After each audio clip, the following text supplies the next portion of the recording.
요 불이익 변경 금지 원칙, 불이익 금지 원칙이라는 것은 쉽게 얘기해서 피고인이 항소나 상고한 사건이나 피고인을 위하여 항소나 상고가 제기된 사건을 항소심이 원판결보다 중한형을 선고하지 못한다는 원칙입니다. 이렇게 중한형을 선고해버리면 피고인이 무서워서 뭘 못합니까? 상소를 못하죠. 그래서 존재 이유가 불이익 변경 금지 원칙은 피고인의 상소권을 보장하려는데 그 존재 이유가 있습니다. 그러면 법정을 먼저 볼까요? 불이익 변경 금지 원칙은 피고인이 항소한 사건이나 피고인을 위하여 항소한 사건에 대하여 원심 판결의 형보다 중한형을 선고하지 못한다. 그러면 일단 1번 피고인이 상소한 사건, 피고인이 338조 1항에 의하여 상소한 사건에 대해 적용된다. 여기서 피고인이 상소한 사건은 피고인만 상소한 사건을 뜻합니다. 검사만 상소한 사건이라든가 검사와 피고인 쌍방이 상소한 사건은 적용되지 않습니다. 그래서 2번 검사와 피고인이 쌍방 상소한 사건에 대하여 검사의 상소가 기각되었을 경우 그때는 불이익 변경 금지 원칙이 적용됩니다. 왜? 검사 것이 기각되면 피고인만 상소한 것과 똑같은 효과가 있기 때문에 그렇습니다. 1번 판례 볼까요? 피고인과 검사 쌍방이 항소하였으나 검사가 항소 부분에 대해서 항소 이유서를 제출하지 아니하여 결정으로 항소를 기각하여야 하는 경우, 이건 실질적으로 피고인만 항소한 경우와 같게 되므로 그래서 불이익 변경 금지 원칙 적용받는다 안 받는다? 적용받는답니다. 자, 두 번째 판례 1심이 실체적 경합관계에 있는 공소사실 중 일부에 대하여 재판을 누락한 경우 항소심에서 당사자의 주장이 없더라도 직권으로 1심의 누락 부분을 파기하고 그 부분에 대하여 재판해야 한다. 다만 피고인만 항소한 경우라면 불이익 변경 금지 원칙에 따라 1심의 형보다 중한형을 선고하지 못한다. 세 번째 판례 1심은 이 사건 유죄 부분에 대해서 피고인에게 징역형의 집행유예를 선고하고 검사는 그 양형이 너무 가벼워 부당하다는 취지로 항소하였다. 이에 원심은 검사의 항소에 의하여 판단을 생략한 채 직권으로 1심의 양형이 너무 무거워서 부당하다고 인정한 다음 형사소송법 364조 2항 제6항에 의하여 1심 판결을 파기하고 피고인에게 벌금형을 선고하였다. 그러면 집행유예하고 벌금, 이러한 원판결은 위 법리에 따른 것으로 정당하고 달리 거기에 형사소송법에 의해서 항소법원이 심리에 대한 법리의 오해의 잘못이 없다는 것입니다. 징역형의 집행유예를 벌금으로 선고했다. 이건 더 가볍게 바뀌어진 겁니다. 자, 2번 피고인을 위하여 상소한 사건. 피고인이 상소권자, 피고인의 법정 대리인이라든가 배우자, 직계 존속이 상소한 사건을 말합니다. 또 예외적으로 검사가 피고인의 이익을 위하여 상소한 경우에도 불이익 변경 금지 원칙은 적용됩니다. 그런데 여기서 봅시다. 이제 상소한 사건 그랬습니다. 그러면 항고 사건은 어떤 것이냐? 항고 사건에 대해서는 명문의 규정이 없기 때문에 불이익 변경 금지 원칙이 적용되지 않는다 라고 알아두시면 되고, 파기, 환송, 이송 사건, 환송, 이송받은 법원은 원판결을 계속하여 심리하므로 상소법원이라고 볼 수 없지만 파기 재판과 구별할 필요가 없고 피고인의 상소권 보장이라는 측면에서 이 파기, 환송, 이송 이 사건은 불이익 변경 금지 원칙이 적용됩니다. 판례, 피고인만이 상고하여 상고심에서 원심 판결을 파기하여 항소심에 환송한 경우 환송 전 원판결과의 관계에서 또 불이익 변경 금지 원칙이 적용되어 그 파기된 항소심 판결보다 중한형을 선고할 수 없다 그랬습니다. 정식재판 청구, 우리가 형사소송법 제457조 이 명문으로 규정하여 약식명령이나 직결심판의 경우 정식재판 청구 시 불이익 변경 금지 원칙을 인정하여 정식재판 청구권을 보장하고 있습니다. 재심 사건의 경우는 어떠냐? 확정 판결에 의해 재심 개시결정이 확정된 사건에 대해 재심이 개시된 경우 그 재심에는 원심 판결의 형보다 중한형을 선고하지 못하도록 규정하고 있습니다. 그런데 이제 병합된 사건, 상고심에서 다른 사건이 병합되어 경합범으로 처단되는 경우에는 이건 상수사건이 아니므로 불이익 변경 금지 원칙이 적용된다, 적용되지 않는답니다.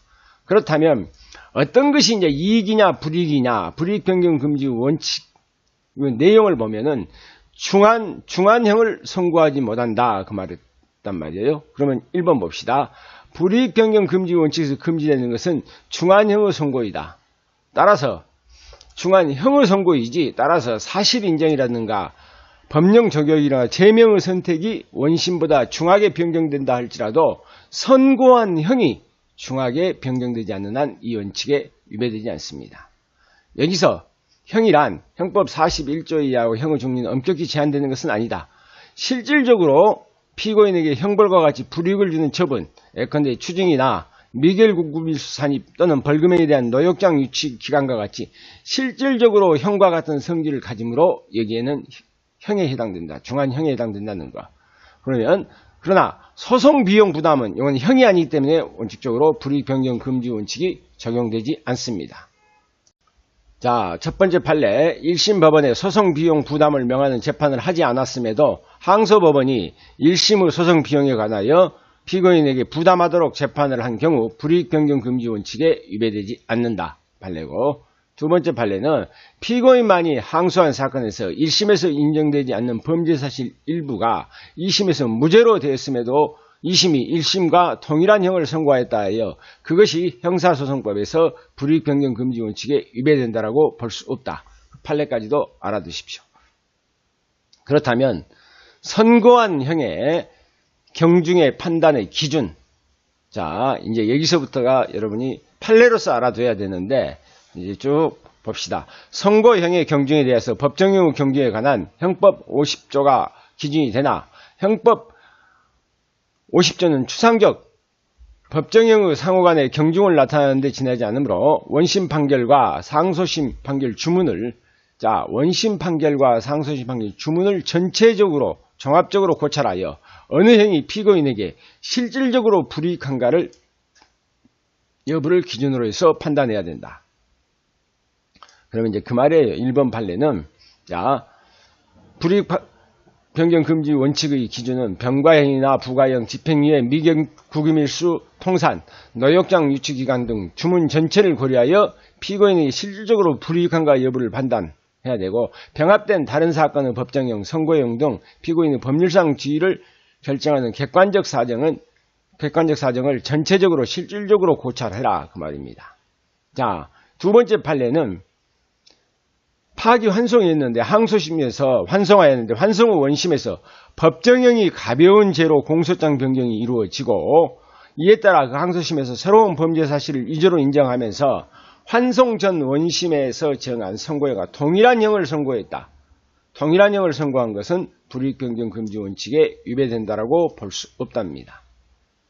세 번째 판례는 불이익 변경이 금지되는 것은 형의 선고에 한하므로 살인죄에 대한 원심이 유기징역을 선택한 1심보다 중하게 무기징역을 선택하였다 하더라도 결과적으로 형이 중하게 변경되지 않는 이상 조문에서 말하는 중한형을 선고하였다라고 볼 수가 없다, 그렇게 얘기가 나옵니다.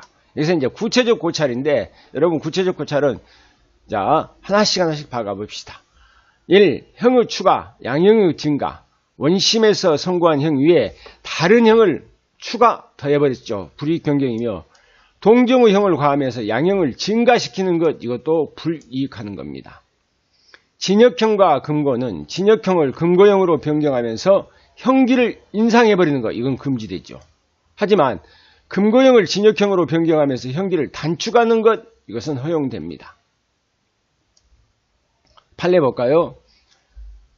항상 이 판례를 볼 때는 주형을 먼저 보십시오. 그 다음에 부가형을 비교하고 거기서 어떤 것이 더 무거운가. 자, 피고인의 주형을 1년 6월형의 집행유예 또는 징역 1년의 선고유예에서 벌금 400만 원의 형의 선고유예로 감형한 점을 감안을 비추어 그를 선고를 유예한, 자 그무 추징을 새로이 추가했다 할지라도 전체적 실질적으로 볼 때 피고인에 대한 형이 1심 판결이나 환송 전 원심보다 불이익하게 변경되었다라고 볼 수 없다. 자, 징역 1년에서 벌금으로 바꾸면서 추징을 새로 추가했다 해서 실질적으로 불이익하다고 볼 수 없다. 자, 두 번째 판례.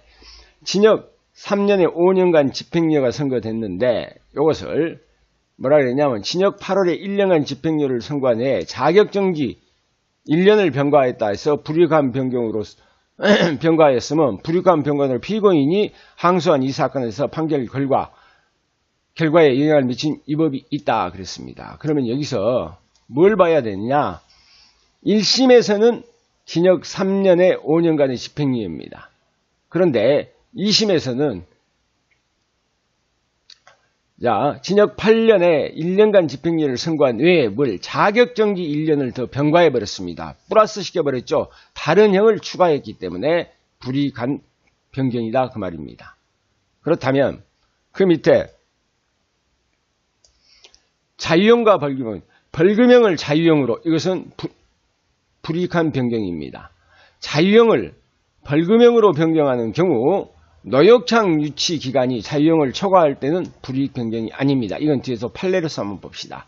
벌금액은 동일하나 노역장 유치 기간이 길어졌다. 그렇다면 불이익한 변경인데 벌금형이 감경되면서 노역장 유치 기간이 길어진 것은 불이익 변경이 아닙니다. 징역형의 형기가 징역 1년에서 징역 10월로 단축되었다면 벌금 액수가 같고 벌금형에 대한 환영 유치 기간이 길어졌다 할지라도 형량이 불이익하게 변경됐다라고 볼 수 없다. 자, 그 다음에 부정기형과 정기형. 부정기형과 정기형이 견해의 변경하는 경우 부정기형은 무엇을 기준으로 형의 경중을 정할 것이어서 장기표준설, 단기표준설로 견해는 대립하나 판례는 단기표준설입니다. 쉽게 얘기해서 단기 3년, 장기 5년 그랬는데 그놈에 대해서 형을 4년을 선고했다 그러면 단기가 3년이었는데 4년으로 높아졌기 때문에 이것은 불이익하게 변경된 것이다 그 말입니다. 자, 형의 집행유예, 불이익 변경의 규정을 적용하면서 정기형과 부정기형 간에 그 경중을 비교할 경우 부정기형 중 최단기와 정기형 자체를 비교하여야 한다. 금방 설명한 거고, 집행유예를 붙인 자유형 판결에 집행유예만 없애거나 유예기간을 연장하는 것은 불이익 변경에 해당한다. 이건 당연한 것이죠. 네, 집행유예를 없애버리면 실형을 살아야 되는 것이죠. 그 집행유예기간을 길게 하는 것, 이것도 불이익 변경에 해당된다. 판례 밑에 볼까요?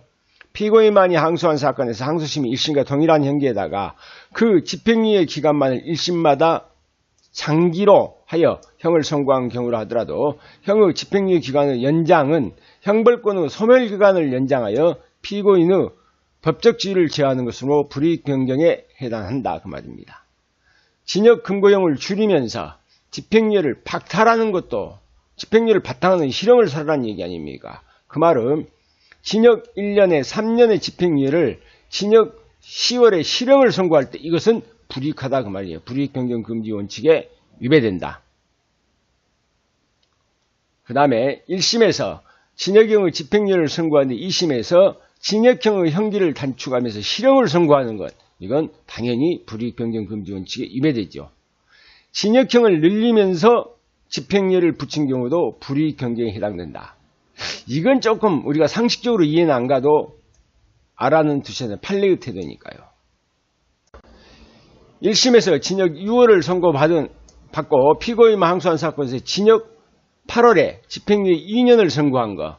자, 주형이 길어졌지만 집행유예를 붙였으니까 좀 유리할 것 같은데 불이익 변경 금지 원칙에 위배된다고 합니다. 자, 리얼. 징역형에 집행유예를 붙이면서 벌금형을 병과하는 경우, 집행유예를 붙이면서 벌금형을 병과하는 경우나 금고형을 징역으로 바꾸면서 집행유예를 선고한 경우에도 불이익 변경이다. 병과했기 때문에. 그래서 징역 6월의 실형으로 선고받아 항소심에서 징역 6월에 집행유예와 2년간 집행유예와 벌금 2만 원을 선고한 것은 불이익하다. 왜? 형의 병과를 했기 때문에 그렇습니다. 그 다음에 집행유예를 붙인 징역에 대해서 형을 가볍게 하면서 유예기간을 길게 하는 것, 이것은 불이익 변경이 아니겠죠. 그래서 판례를 보면 징역 2년에 집행유예 3년 금 5억의 추징금을 징역 1년에 집행유예를 2년 추징을 6억을 추징 횟수로 변경하는 것, 그러니까 이 주형만 보면 추징은 빼고 난 다음에 그 앞에를 비교해보면 이게 훨씬 더 가볍다는 것을 알 수 있기 때문에 불이익 변경 금지 원칙에 위배되지 않습니다. 그러면 여러분이 어떤 것이 제일 가볍냐, 어떤 것이 무거운가 그러면 선고이해가 가장 가볍고 선고이해보다 조금 더 무거운 것은 벌금이고 벌금보다 집행유예가 무겁고 집행유예보다는 집행면제가 무겁습니다. 이 부분은 여러분이 눈여겨봐두실 필요가 있습니다. 그래서 6번에 집행유예, 선고유예, 벌금형, 징역형에 대한 집행유예를 벌금형으로 변경하는 것은 그래서 집행유예를 벌금으로 하기 때문에 불이익이 아니나 징역형에 대한 선고유예를 징역형의 뒤에 마지막에 선고유예를 벌금으로 변경하는 것은 선고유예를 벌금 더 무겁게 변경하는 불이익이다. 집행유예와 집행면제, 집행면제를 집행유예로 변경하는 것은 불이익 변경이 아니다. 더 가볍게 바뀌어졌기 때문에 그렇습니다. 그럼 판례 볼까요?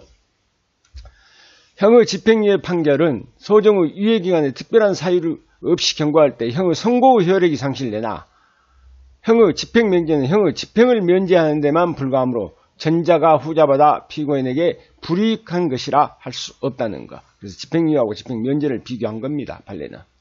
자, 몰수와 추징. 징역형은 그대로 두면서 새로이 몰수와 추징을 추가하거나 원심보다 무거운 추징을 변경한 것은 불이익 변경이다. 주형을 가볍게 하면서 몰수나 추징을 추가 또는 증가케 하는 것은 불이익 변경이 아니다. 그러나 추징을 몰수로 변경하는 것은 이것은 불이익 변경이 아니다 그럽니다.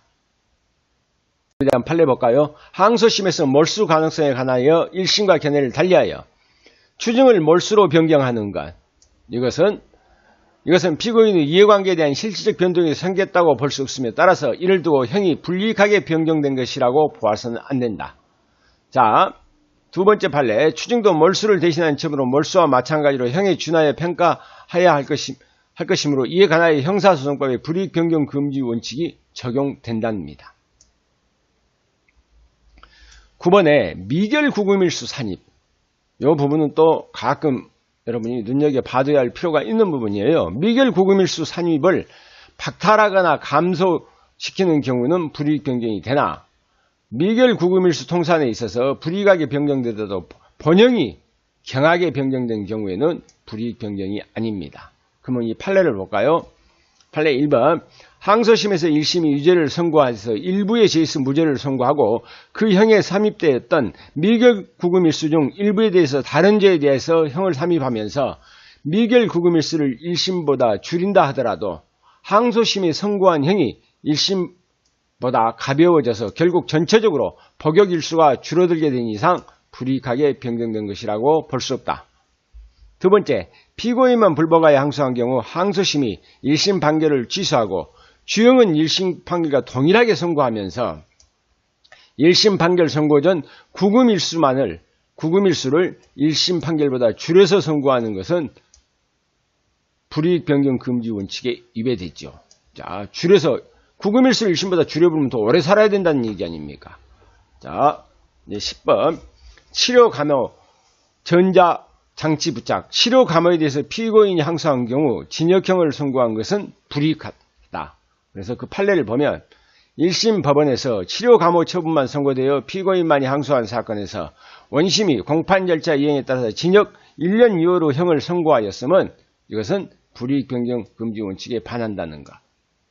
두 번째 판례를 보면은 원심이 징역 장기 7년 단기 5년 및 5년 동안에 위치 추적 장치 부착 명령을 선고한 1심 판결을 파기하고 피고인에서 징역 5년 자, 장기가 5년, 단기 3년 및 20년 동안 위치 추적 전자장치 부착 명령을 선고한 것은 불이익 변경 금지 원칙에 어긋난 것이라고 볼 수 없다. 불이익하게 변경된 것이 아니다라고 봤습니다. 자, 소송 비용과 압수무로 환부. 소송 비용이나 압수무로 환부는 이건 형벌이라고 보지 않기 때문에 불이익 변경 금지 원칙이 적용되지 않습니다. 그럼 판례 1번 보면은 뭐라 합니까? 소송 비용은 뭐라 그럽니까? 피고인이 부담하는 재판을 한 경우 불이익 변경 금지 원칙에 위배되지 않는다.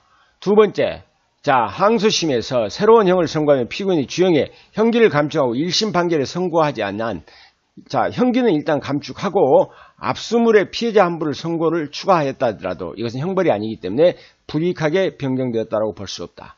그러나 12번은 판례를 좀 봐두셔야 할 부분입니다. 약식명예에 대한 정식 재판을 청구한 사건에 다른 사건이 병합된 경우, 그래서 피고인이 약식명예에 대해 정식 재판을 청구한 사건과 공소가 제기된 다른 사건을 병합하여 심리한 결과 경합반 관계에서 벌금형으로 처단하는 경우 약식명에서 정한 벌금형보다 중한 벌금형을 선고하더라도 불이익 변경 금지 원칙에 어긋나지 않는다 그럽니다. 하지만 벌금형의 약식명령을 고지받아, 이건 약식명령이죠. 약식명령을 고지받아 정치재판을 청구한 사건과 공소가 제기된 사건을 병합심리한 후 경합범으로 쳐 징역형을 선고하는 것. 아까 여기는 중한 벌금형은 선고하더라도 불이익 변경 금지 원칙에 어긋나지 않았는데 징역형을 선고하는 것은 불이익한 변경에 해당된다는 것. 여러분이 눈여겨 봐두실 판례입니다. 비교해서요. 그 다음에 불이익 변경 금지 원칙을 위반했을 때는 어쩌냐. 항소심 판결이 불이익 변경 금지 원칙을 위반할 때는 상고 이후에 해당되고 상고심 판결이 불이익 변경 금지 원칙을 위반할 때는 비상상고의 이후에 해당됩니다. 자, 파기 판결의 구속력. 상소심이 원판결을 파기하여 하급심으로 환송이나 또는 이송할 때 상급심의 판단은 환송 또는 이송으로는 하급심을 구속하는데 법원 조직법에서 뭐라 하냐. 상급법원의 재판에 있어서의 판단은 당해 사건에 관하여 어떤 사건, 당해 사건에 관하여 하급심을 기속한다 해가지고 그 파기 판결의 구속력을 명문으로 인정하고 있습니다. 그러면 구속력이 범위는 당해 사건의 하급심입니다.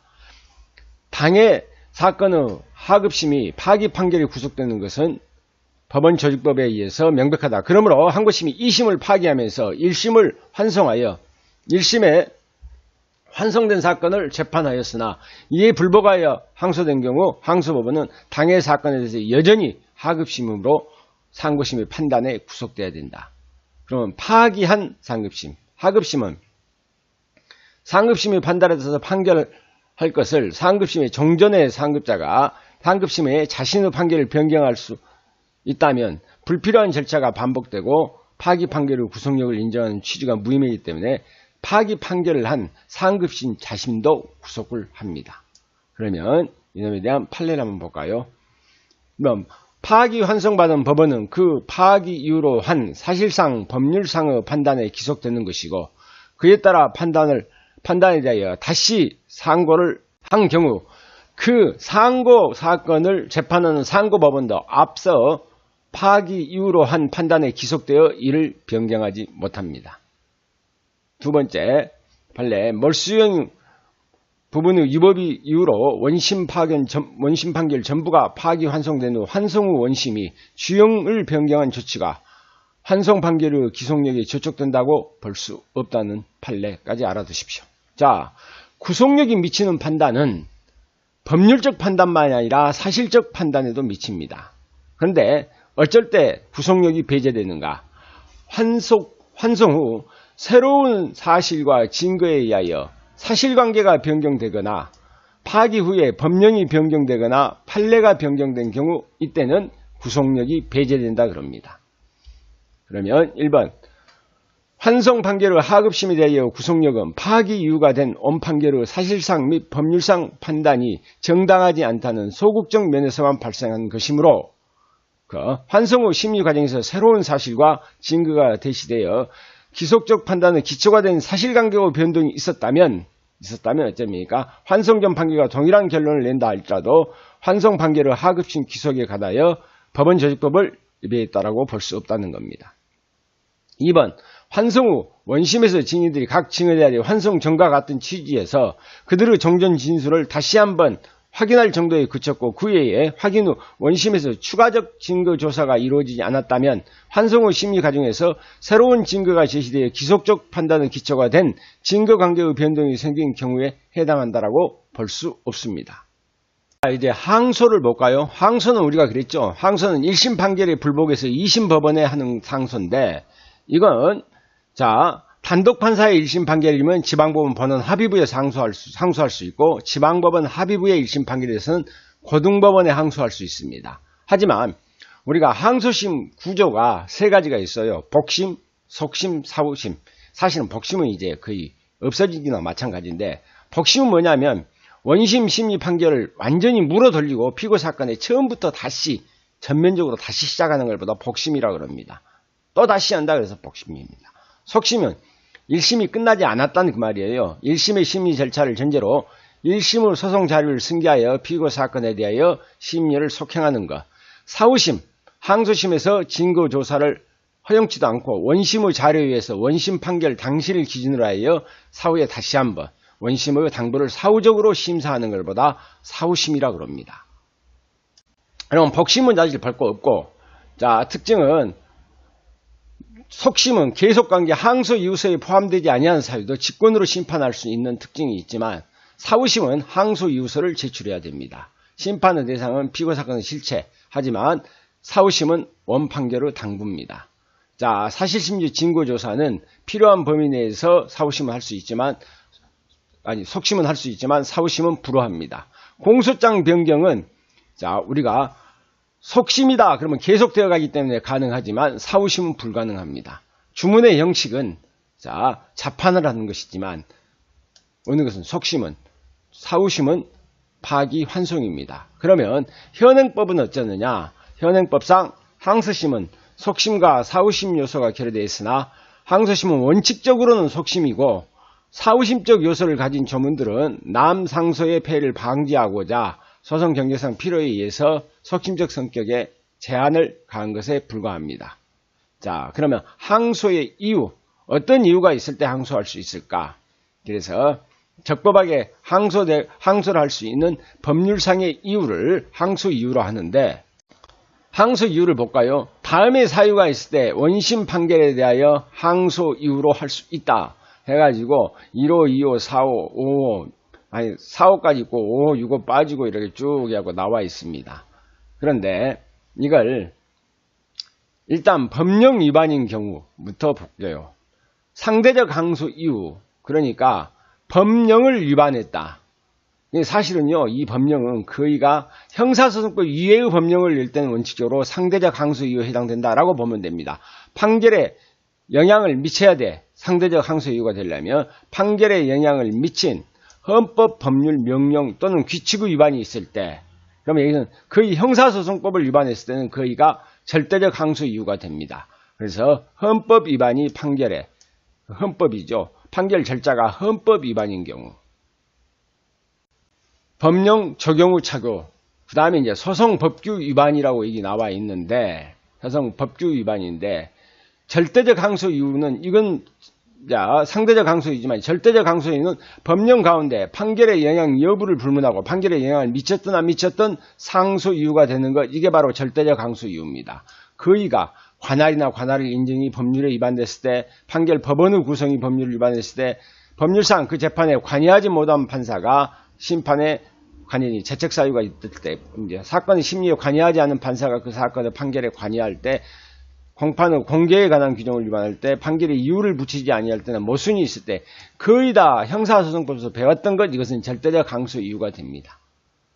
그러면 법령 위반 이외의 항소 이유, 상대적 항소 이유는 사실 오인이 판결에 영향을 미친 항소 이유가 될 때, 절대적 항소 이유는 판결 후 형이 폐지나 변경, 사면이 있거나 재심 청구 사유가 있거나 형의 양형이 부당하다고 인정하는 사유가 있을 때 그 부분인데, 이것도 도표로 나와 있으니까 도표에서 보고 판례를 먼저 보죠. 판결 내용 자체가 아니고 구속 등에 대한 조치 위법은 그것 자체만으로 판결에 영향이 있어 상고 이유가 되는 경우는 없습니다. 자, 두 번째 판례. 형사소송법 361조 5 제14호에서 항소 이유의 하나로 규정한 사실 오인에 있어 판결에 영향을 미친 때라면, 사실 오인에 의하여 판결의 주문에 영향을 미친 경우와 범죄에 대한 구속요건적 평가가 직접 간접으로 영향을 미쳤을 경우를 의미한다. 그래서 여기서 법령 위반의 경우에서 절대적 항소 이유는 형사소송법에서 거의 배운 것이죠. 상대적 항소 이유는 헌법, 법률, 명령, 규칙의 위반이 있을 때, 그 다음에 법령 위반 외의 경우에는 절대적인 것이 뭡니까? 형의 폐지나 사면, 재심 청구, 형의 양형이 좀 부당하다 할 때, 그러니까 상대적 항소 중은 사실 오인이 판결에 영향을 미칠 때입니다. 그래서 이것은 여러분이 도표로 해서 한번 보시면 더 암기가 빨라지겠죠. 항소의 절차, 이건 완전히 순수한 절차적인 것이기 때문에 봅시다. 360조 항소 후 제기가 법률상 방식에 위반하나 항소권 소멸할 것이 명백할 때 원심법원은 그때는 결정으로 반드시 그냥 항소를 기각해버려야 됩니다. 이 결정에 대해서 즉시 항고할 수 있고, 그 다음에 361조 소송기록과 진검으로 승부, 360조의 경우를 제하고 원심법원은 항소장을 받은 날로부터 14일 이내에, 며칠 이내 14일 이내에 소송기록과 진검을 항소법원에 송부해야 된다. 항소법원에 송부된 때 이심의 여력이 발생하는 겁니다. 그러면 항소 제기의 방식 1번 항소장의 제출. 항소라면 며칠 이내에, 7일 이내에 항소장을 어디에 제출한다? 원심법원에 제출해야 됩니다.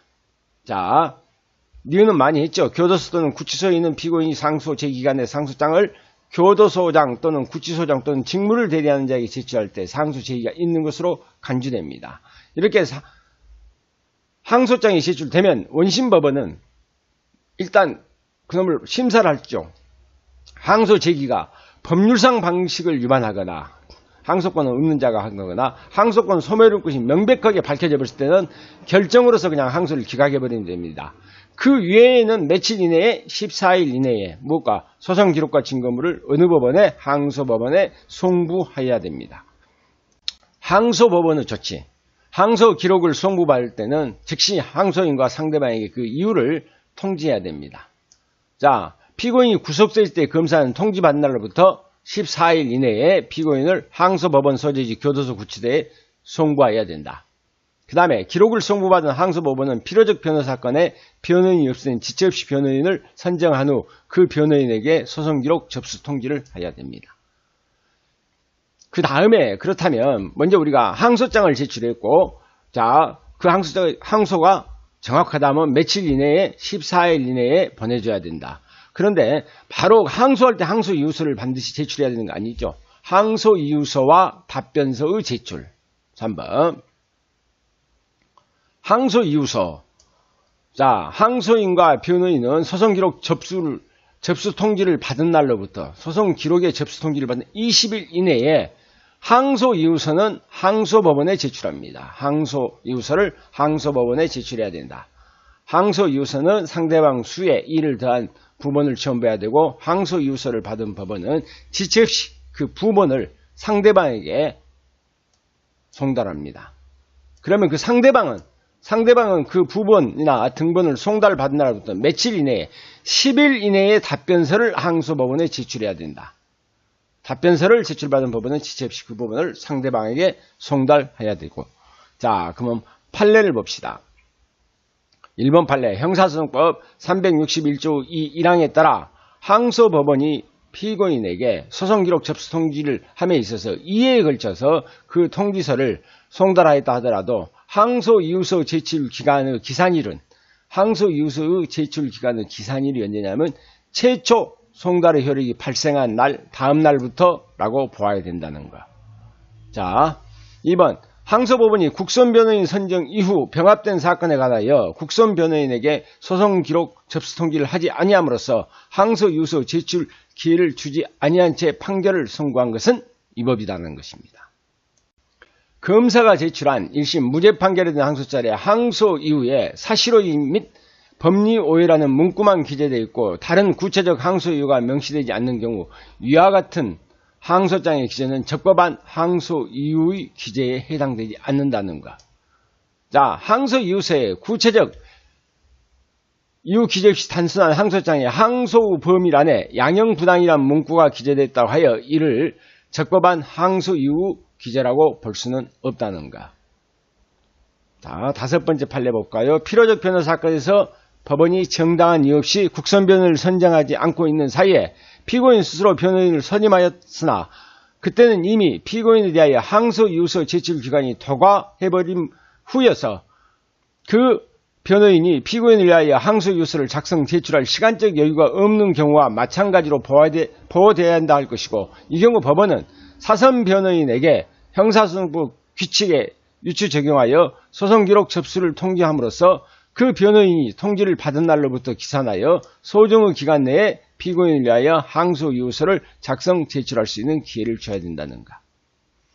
여섯 번째, 전혀 다른 두 개의 사건에 대하여 항소이유서가 마치 하나의 사건에 대하여 항소이유서인 것처럼 하나로 작성되어 제출되고 그 항소이유서에 별개의 두 개의 사건의 피고인들이 하나의 사건의 공동 피고인인 것처럼 기재되었다면 이러한 항소이유서는 법률이 정한 방식에 위배되는 항소이유서로서 부적법하다는가까지 봐두십시오. 그러면 항소심의 심리를 볼까요? 자, 항소심은 항소이유서에 포함되어 있는 사유에 관해서만 심판합니다.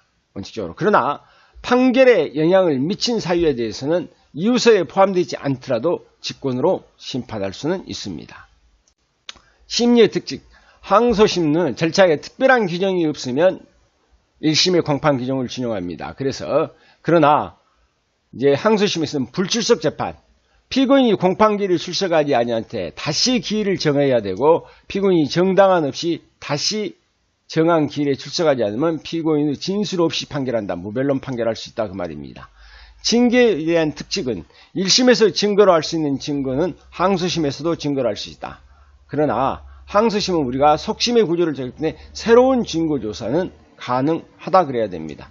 판례, 피고인이 항소심 공판기일에 출석하지 아니하 다시 기일을 정하였는데도 정당한 이유 없이 그 기일에 출석하지 아니할 때는 피고인의 진술 없이 판결할 수 있으므로 이와 같이 피고인이 불출석 상태에서 그 진술 없이 판결할 수 있기 위해서는 피고인이 적법한 공판기일의 통지를 받고서도 2의 연속입니다. 2의 연속.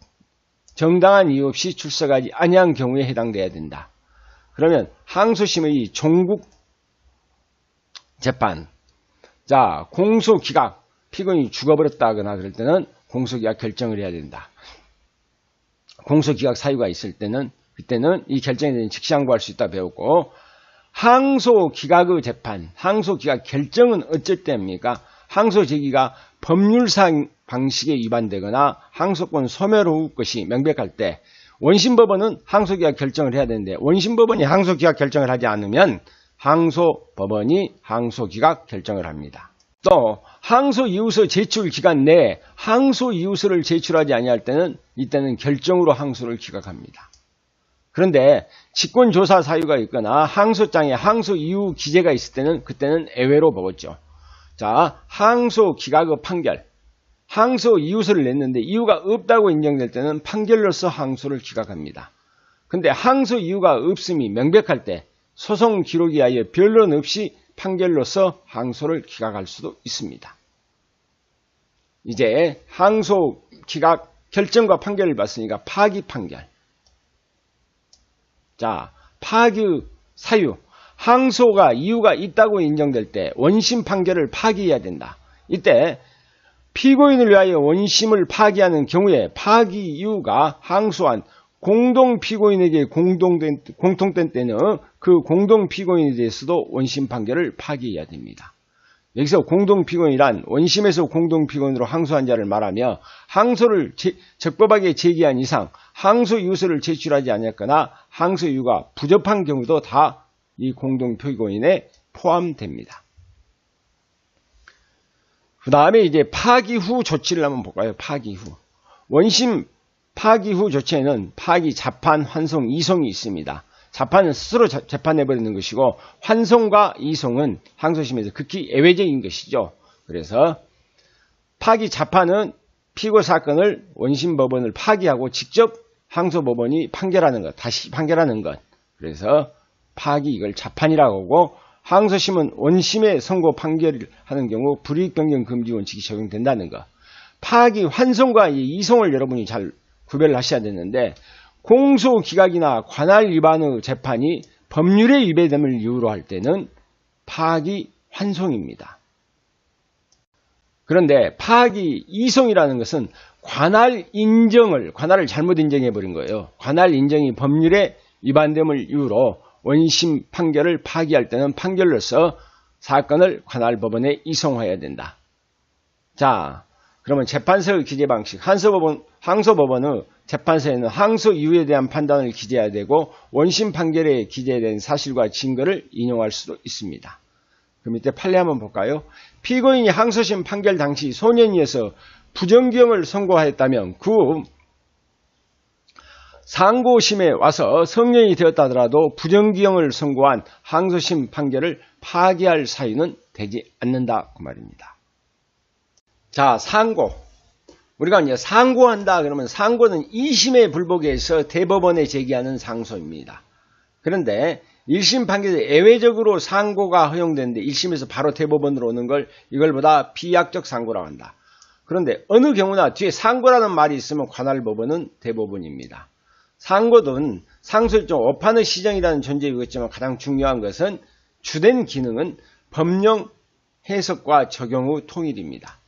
그리고 상고심은 최종심이므로 상고심 재판에 대해서 상소는 허용되지 않는다. 그러면 상고심의 구조, 그러면 상고심은 법률심이다. 상고심은 일반적으로 법률 문제를 심리 판단하는 법률심이라고 할 수 있다.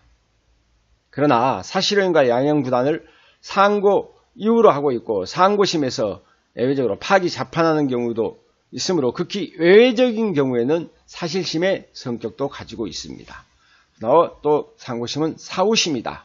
자, 현행법은 상고심은 사후심이라고 하는데 상고 이유는 원칙적으로 법령 위반에 엄격히 제한되어 있고 상고심은 변론 없이 서면 심리에 판결할 수 있고 상고심 판결에는 파기, 환송, 이속을 원칙으로 합니다.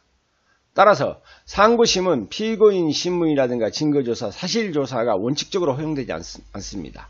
원심 판결로 당부를 판단하는 기준은 어디냐면 원판결시고 검사의 공소장 변경도 인정되지 않는다는 것.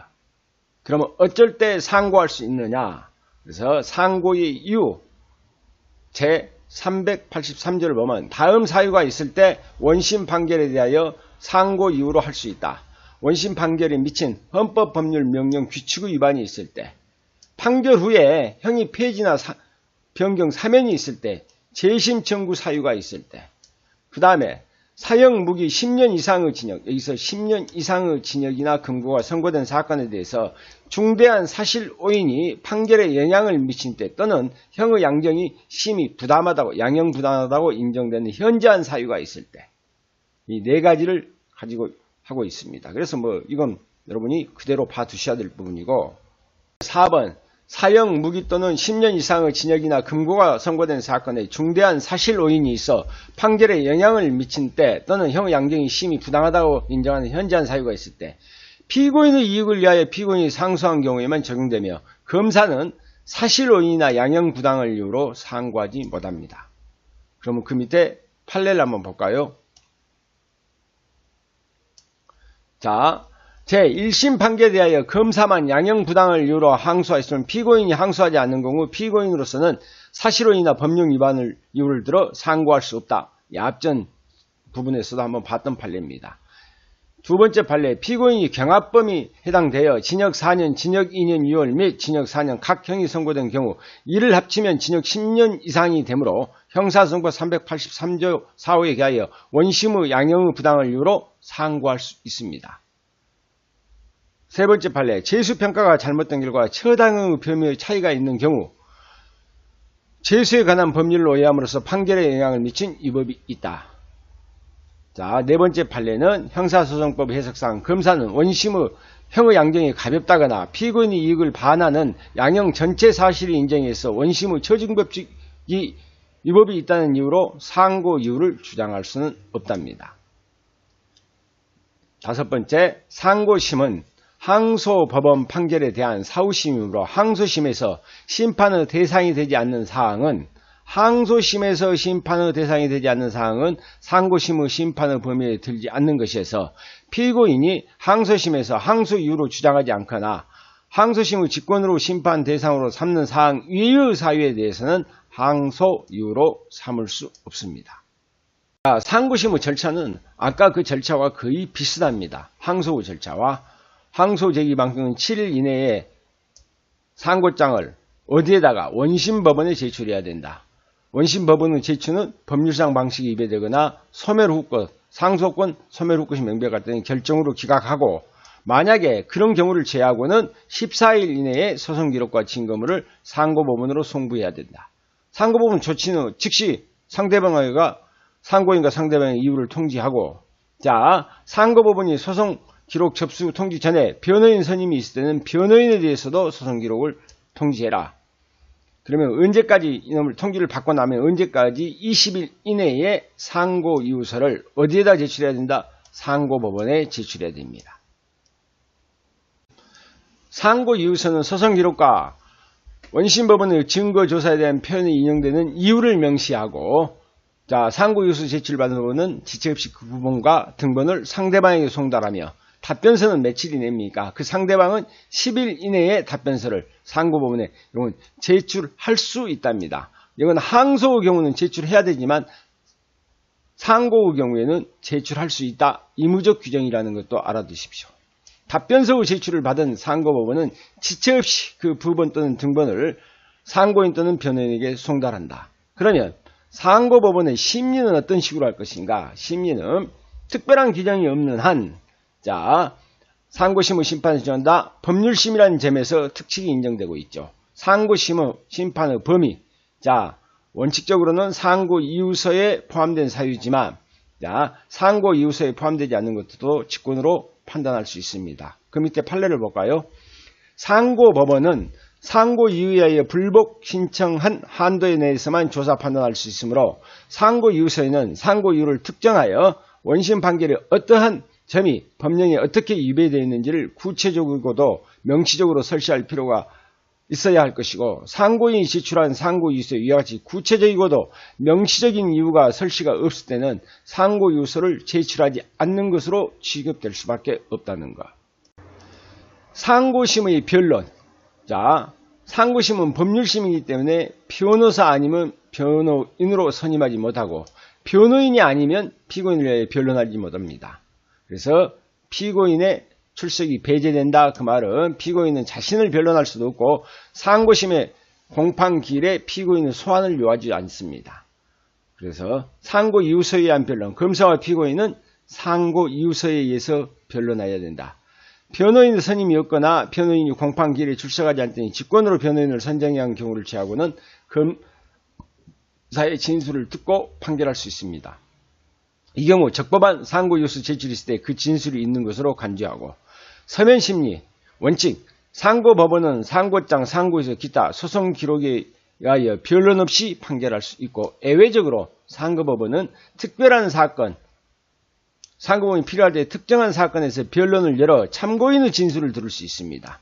어떤 사건이냐면 치열한 법리 공방이 예상되는 사건이나 사회 이목이 집중되는 사건, 국가 전체의 방향이나 정책에 지대한 영향을 미치는 사건에 대해서 참고인, 이제 전문가의 진술을 들을 필요가 있다고 하는 경우에는 예외적으로 변론을 열 필요가 있다는 것이죠. 그래서 그렇다면 상고심의 재판은 자, 공소 기각 결정, 공소가 취소되거나 피고인이 사망해버리거나 법인이 존속할 때 이때는 결정으로 그냥 공소를 기각해버리면 됩니다. 공소 기각 결정을 하면 되고, 상고 기각 결정, 이건 항소의 경우 같죠. 법률상 방식에 위배하거나 상소권 소멸 후 것이 명백할 때, 원심법원이 상고 기각을 결정하지 아니할 때는 상고 기각 결정을 해버리죠. 또 상고인이나 변호인이 상고 이유서를 제출 기간 내에 제출하지 아니할 때도 상고 기각 결정을 합니다. 자, 상고 이유가 없다고 인정될 때는 그 판결로서 상고 기각 판결을 하지요. 이유가 있다 할 때는 원판결의 파기 판결, 상고 이유가 있을 때는 판결로서 원심 판결을 파기해야 된다. 이건 그 다음 거는 똑같죠. 피고인의 이익을 위하여 원심 판결을 파기하는 경우에 파기의 이유가 상고한 공동피고인의 공통된 점에는 그 공동피고인에 대해서도 원심 판결을 파기하여야 합니다. 판례, 상고인이나 변호인이 상고 이유서라는 제목으로 서면을 제출하였다 하더라도 이 법조에서 상고 이유로 들고 있는 어느 하나에라도 해당하는 사유를 포함하고 있지 않을 때 적법한 상고 이유서 제출한 것이라고 할 수 없고, 이러한 경우 상고법원은 같은 법 308조의 결정으로 상고를 기각할 수 있다고 할 것이다. 그럼 봐두십시오. 이거 뭐 별로. 자, 파기환송, 공소기각. 자, 여기서 봅시다. 공소기각 관할 위반이 법률에 위반했을 때 이것은 판결로서 파기환송이라고 그랬죠. 아까 파기이송은 어쩝니까? 관할을 인정한 것이 법률에 위반됨을 이유로 할 때는 파기이송 사유가 됩니다. 파기자판, 원심 판결을 파기할 때 그 소송 기록과 원심 법원과 1심 법원이 조사한 증거에 의하여 판결하기 충분하다고 인정할 때는 피고 사건에 직접 판결할 수 있습니다. 그래서 여기 파기 재판할 때는 유죄, 무죄, 실질 재판뿐만 아니라 공소기각, 면소, 형식 재판도 할 수 있으며 형 선고 판결할 때는 불이익 변경 금지 원칙이 적용된다는 것. 그러면 재판서의 기재 방식, 일반적 기재와 사항과 더불어 상고 이유에 관한 판단을 해야 되며 합의에 관여한 모든 법관의 의견도 기재해야 된다.